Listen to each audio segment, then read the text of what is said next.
be put into place, so that after all of this is through, in the new year, when hopefully we are in a better position, people know that the charities such as mine, such as the Samaritans and local authorities have got the funding and the packages there to support them, and we must do so too. 12 withdrawn, so Philip Davis. We were told, Madam Deputy Speaker, that the reason for the first national lockdown was to give time to build capacity in the NHS, presumably so we wouldn't need any further lockdowns. So what has the Secretary of State been doing? Why has he failed in this task? Well, we know what he's been doing. Instead of building that capacity and sorting out test and trace properly, he has been spending far too much of his time seemingly relishing the power of seeking to micromanage every aspect of everybody's lives. It's perfectly clear that lockdowns don't even work. They don't save lives, they merely spread them out over a longer period of time. But lockdowns do cost lives, as well as livelihoods, not to mention the other health implications of collapsing the economy, in particular the effect on people's mental health. If lockdowns and blizzards of arbitrary rules were the solution to this problem, we would have solved it months ago. We have not been short on version after version of senseless, arbitrary rules which have no scientific basis behind them at all. There has been a new set of rules virtually every single week, and yet the government still persists with this failed strategy. People are not stupid. They can see that the rules do not make any sense, and that is why they, like me, no longer have any faith in the people at the Department of Health and Public Health England who are making these decisions.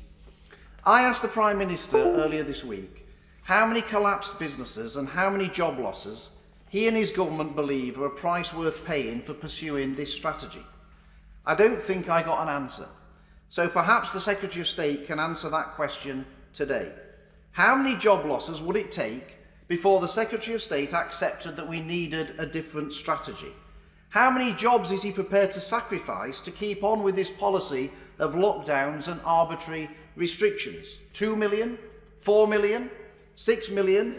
People would like to know how many house repossessions is he prepared to see to keep doing this same strategy?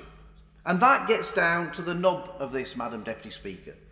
Those people, like the Secretary of State, like the people at Public Health England, they're not offering to sacrifice their own jobs to pursue this strategy.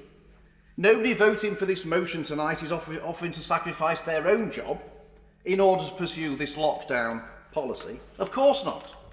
They're just expecting millions of others in our country to sacrifice their jobs to pursue this policy. Nobody voting for this motion tonight is offering to give up 20% of their salary or forego all of their income completely, as so many in our country are being expected to do. Oh goodness me, no, Madam Deputy Speaker. Those sacrifices are just conveniently being expected of everyone else.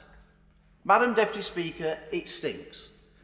I would at least have some respect for those voting for this motion and for the Secretary of State if he offered to sacrifice his job in solidarity with all the others in the country he is expecting to do the same. But there's no chance of that. No wonder so many people have no faith in politicians. No wonder so many people feel there is one rule for us and one rule for them. I never thought, Madam Deputy Speaker, I would see the day a so-called Conservative minister would stand up and urge Parliament to further sacrifice our most basic of freedoms, collapse the economy and destroy jobs, all to pursue a failed strategy. As a Conservative, Madam Deputy Speaker, whatever the problem, collapsing the economy and destroying people's jobs and livelihoods can never be the right solution. Ian Byrne.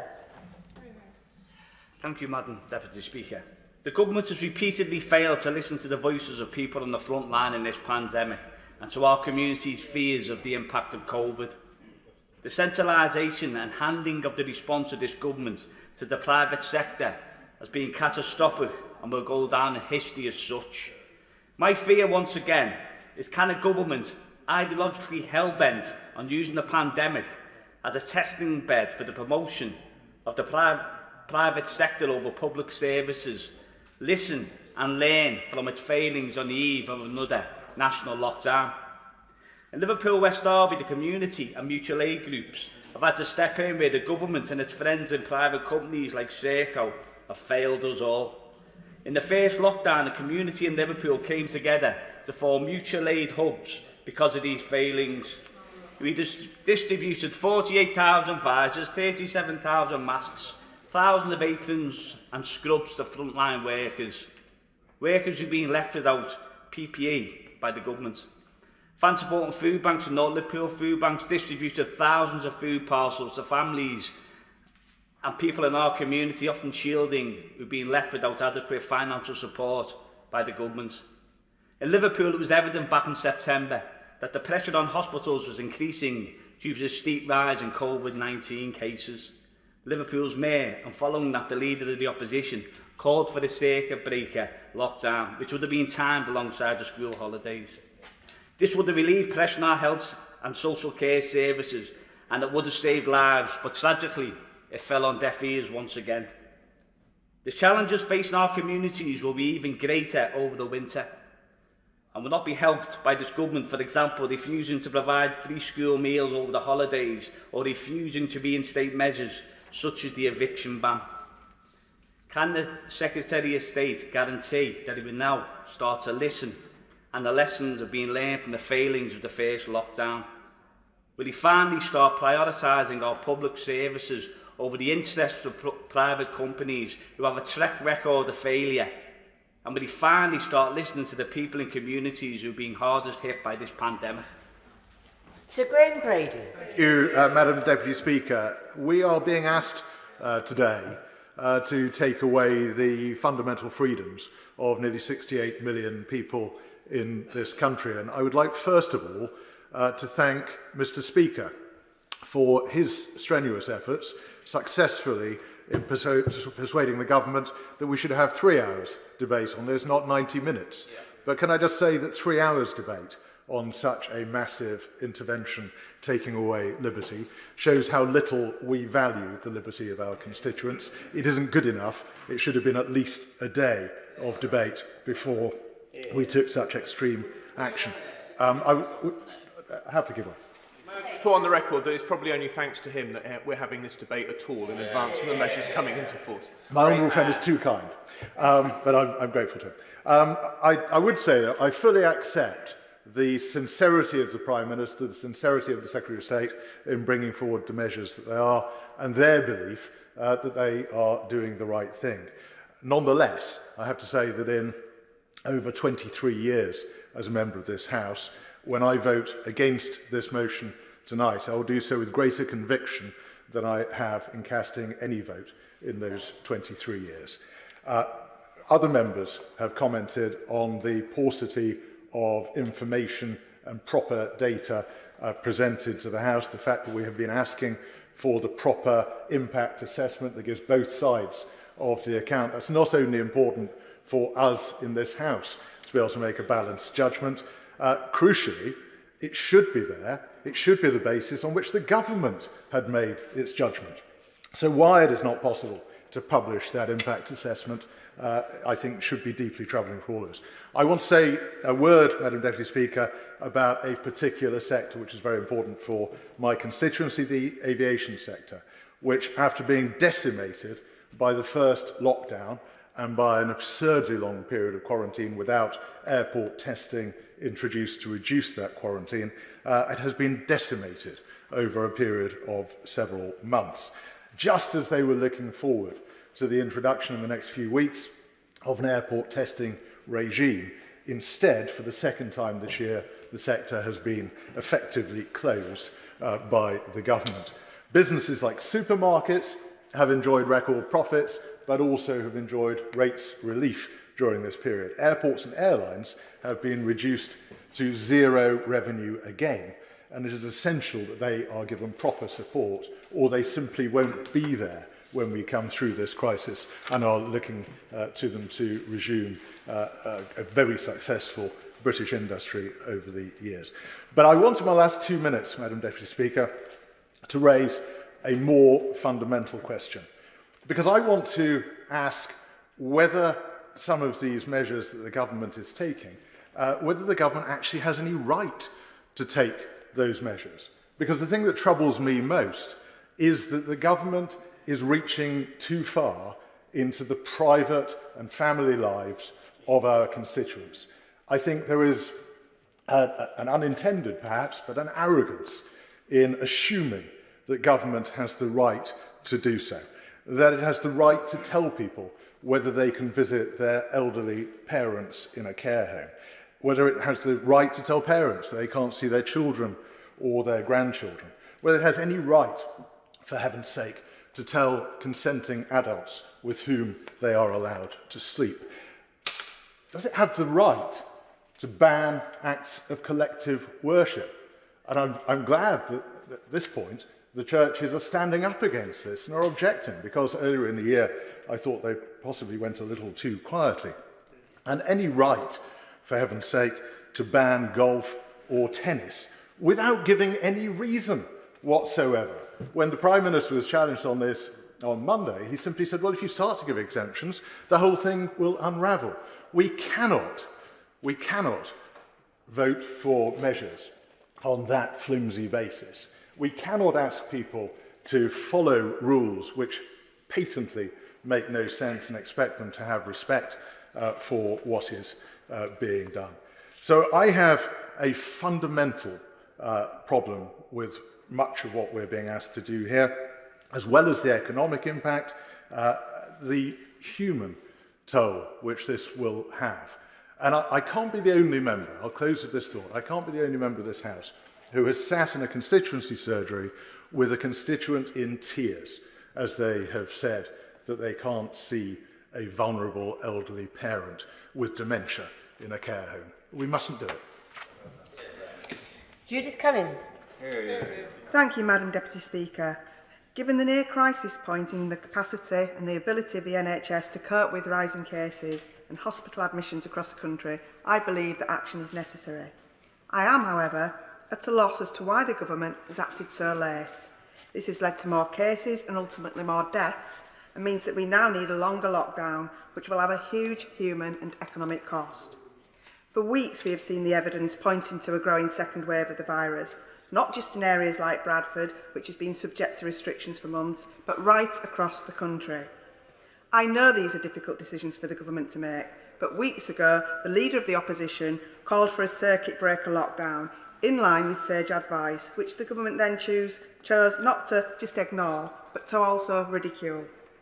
Had it been enacted then, this short lockdown, coinciding with half-term, could have put a brake on the virus at a critical moment. Some of the pain and hardship that we are now facing would have been spared. Now we are facing a potentially open-ended lockdown, with ministers unable to confirm when this will end. Businesses will be shut for longer, families will be separated, mental and physical health will suffer. The economic cost and the social cost of lockdown has been made worse by the government's failure to act earlier. In West Yorkshire, things have been even more chaotic. The government announced last Thursday that our region would go into Tier 3 from the following Monday. At that point, ministers repeatedly denied that the country was facing a national lockdown. Businesses and families across the region began to prepare for the new restrictions. Yet the very next day, the national lockdown was leaked to the press, and it was announced that West Yorkshire would stay in Tier 2 until the lockdown. Over recent weeks, the government has treated the people of the North with utter contempt, and this is just the latest example of a long and sorry saga. The government must commit to honouring the financial commitment they made to the people and businesses of West Yorkshire when the Tier 3 agreement was made. Now, turning to a couple of very specific points. The government needs to plan and deal with social isolation and loneliness, in particular amongst older people and those with caring responsibilities. So many of my constituents across many faiths have asked me to tell the government and the Prime Minister that collective acts of worship are essential and should not be made illegal by any government. They are an essential part of their faith and an essential part of their lives, and I ask the government to reconsider the ban on collective worship. And the government should also look at how gyms and other sports facilities can be reopened safely. Again, this is essential for maintaining mental and physical health through these long and difficult winter months.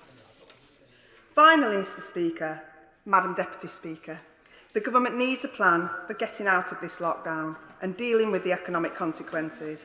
The lack of an impact assessment for these regulations and the subsequent cost to jobs and businesses is simply neglectful, because areas like Bradford will suffer the most if at the end of the lockdown we return to a new set of local restrictions where many businesses will just simply not survive.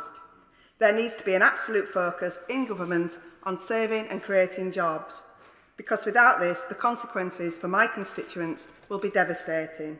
So I say to the government, do not waste this time, use it to get a grip on the virus and begin planning for our economic recovery. A failure to do so will lead to a prolonging of the lockdown and all the human, social and economic harm that that brings. Thank you. Sir Charles Walker. Madam Deputy Speaker, it is lovely to see you in the chair. Madam Deputy Speaker, our freedoms are like the air we breathe.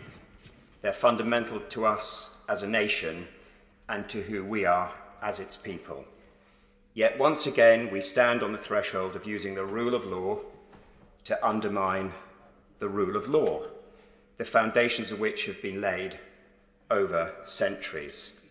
And can I say this, Madam Deputy Speaker? We are not asking our constituents to do anything we have never asked. We have coerced them. We have coerced them through criminal and civil law. Let us not use that word ask, because it is not an accurate description of what we have done. We have criminalised freedom of association, the freedom to go about one's business, the freedom to travel, and the freedom to protest. The freedom to protest. That is the oxygen of democracy. And Madam Deputy Speaker, this hurts my head and it hurts my heart. And dismissing these sincerely held concerns as wanting to let the virus rip is both deeply ungenerous and deeply, deeply unkind. But in responding to that charge, Madam Deputy Speaker, I say, if this Parliament is not the place for disputation, delectable or otherwise, where is this rigour to be found?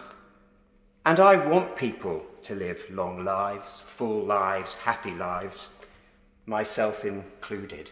But my mortality, our mortality, is ultimately our contract with our Maker, whereas our fundamental rights are our contract with government. So I will not be supporting this legislation. I think it is terribly unjust and, like my dear friend, in many parts cruel. I will have no part of criminalising parents for seeing their children and children for seeing their parents. No part. This legislation goes against my every instinct, perhaps an instinct even more fundamental than the love